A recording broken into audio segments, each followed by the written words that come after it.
another video here.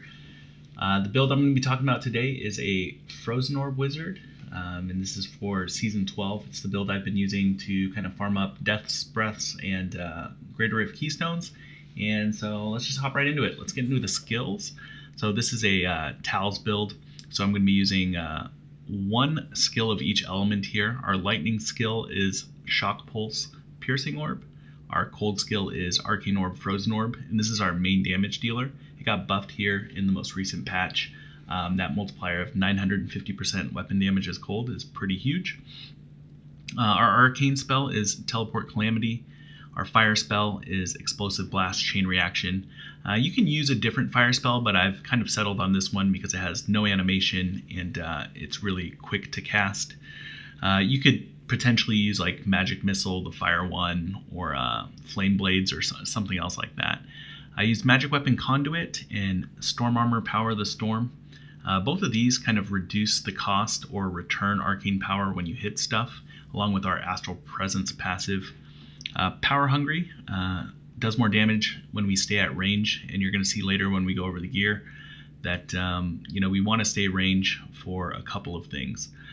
Prodigy makes our signature spells restore arcane power, and again, this is going to have some synergy later with our build. And Unstable Anomaly, it's always a nice little quality of life when you hit a pylon or something and the mob spawns and one-shots you don't actually die. And so let's just get right into the gear, and let me move my cam a little bit so you guys can see the cube. And so here you can see we have Unstable Scepter in the cube, Shame of Delcir, and Halo of Karini. Unstable Scepter increases the damage of our Arcane Orb by quite a bit, and we're using an Aether Walker on us, so you can use one and cube the other. So if I had a really good Unstable Scepter, I could cube the Aether Walker, but I actually prefer having Unstable Scepter in here because it actually ranges from like 350 to 450, and if you have it in the cube, it's always going to be 450, whereas Aether Walker doesn't range at all. It always kind of does what it does. It's kind of better to have one on you. You can see here I'm not even using an ancient one. Its rolls aren't very good. The Shame of Delcir makes your signature spells attack a little bit faster. And again, that's going to synergize with that Prodigy passive we have and the Triumvirate offhand that we have. Halo of Karini says you get 80% less damage for 5 seconds after your Storm Armor electrocutes an enemy more than 15 yards away. Again, that synergizes with the range that we have, so we're trying to stay away from the enemies. You get more damage reduction the further you are away. It helps against like thunderstorms and frozens and stuff like that. The weapon that we're using, I already went over that, Aether Walker. I'll hop up here to the shoulders. I'm using the Pauldrons of the Skeleton King for kind of an extra cheat death there. You can use homing pads or you can use Deathwatch Mantle, whatever you want really for shoulders. It doesn't really matter, just use a good pair. And these are kind of the rolls you want, the Int, Fight, Life, and Armor.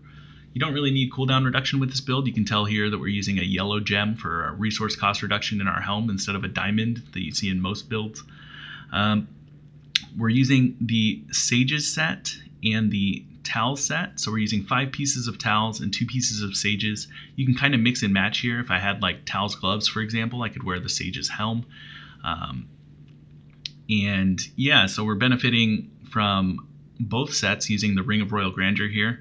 That reduces the number of items needed by 1. So we wear 2 pieces of Sages and we get the 3-piece bonus. We wear 5 pieces of Tals and we get the 6-piece bonus. We're also using Convention of Elements. And, similar to the weapon thing, just use your best 2 rings. So Ring of Royal Grandeur and Convention of Elements, and then Halo in the cube. But, if you had a really good Halo, you can put Convention of Elements in the cube, and kind of the same thing with the ranges here. Halo has like a range of 60 to 80.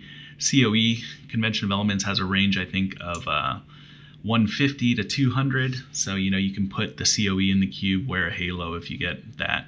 Ring of Royal Grandeur, always does what it does. So usually it's going to roll pretty well and you can have it equipped to you. Yeah, Tal Ami, pretty basic stuff here. I think the hallmark of any good speed build, especially a Sages build, is one that we have Nemesis Bracers. You want to hit those shrines, get the extra champion pack. Helps you get more Death's Breaths, and you'll see here when we get into the gameplay later, we'll get 3, sometimes 4 Death's Breaths in these T13 runs. I have below some kind of gear alternatives. If you really wanted to push with the build, you're going to be taking off the sages, because sages doesn't really help you in greater rifting, and because of that, you can then put on focus and restraint, and put on the Tal's gloves, maybe put on some illusory boots, maybe do some switching with APDs and stuff like that for your bracers. These are just some options below. The legendary gems we're using Bane of the Powerful, Bane of the Trapped, and Zay's Stone of Vengeance. That Zay's Stone of Vengeance, again, wants us to be at range, so that synergizes with the Halo, synergizes with that Power Hungry passive that we have. Let me go into the Paragon stat priorities real quick. So you want move speed up to 25%. If you have like 12 on your boots, for example, you only need 13 here. And then the rest in the int, we don't need that arcane power for this. We want crit chance, crit damage, attack speed, and then we don't care about cooldown reduction, so that can be last. Armor, life, resist, and then life regen here. Here it doesn't resource cost reduction, area damage, life on hit, and then gold find. Let me just hop into some gameplay real quick. I did about halfway through this rift, so you guys can see me kind of killing the content here and then killing the Rift Guardian as well. So you can see here we attack with our Piercing Orb pretty often, and that's to keep up this buff right here, the Triumvirate buff. Every time you cast Piercing Orb, it'll refresh it, and we want that to stay at 3 at all times.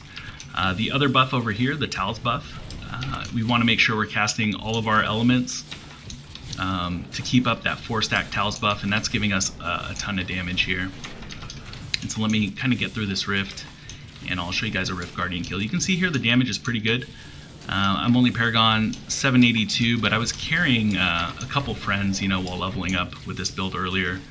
So, it's capable of doing, I think, higher content than T13, but, because it's a Sages build, we really like doing T13s instead of greater rifts.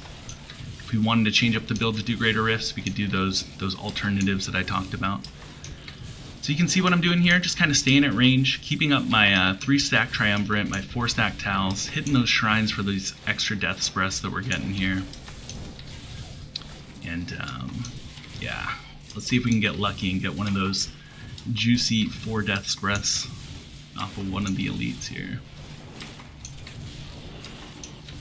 It doesn't look like it. Maybe this guy right here. Nope, only 3. Alright, well, didn't get to show you guys. Oh, looks like the Rift Guardian spawned above us. Hey, there's a 4 Death's Breaths right there. And so yeah, these DBs, very good in the early season to farm these. Helps you with the upgrading rare items. And you can see here that we're shredding through the boss. There we go. There's your Rift Guardian kill. And this is, again, a T13 Rift. I don't think our gear is particularly good. Let me go over some of the stat priorities. We just want crit chance, crit damage. This weapon's really bad. We would prefer to have like % damage on it. But just kind of the typical stuff. You don't really care about attack speed that much. You don't care about cooldown reduction at all. You really, resource cost reduction is nice to have. But other than that, int, vite, % life, those are the things you're pretty much looking for on your gear. If you guys have any questions, consult the written guide that I'm going to have in the description, and then feel free to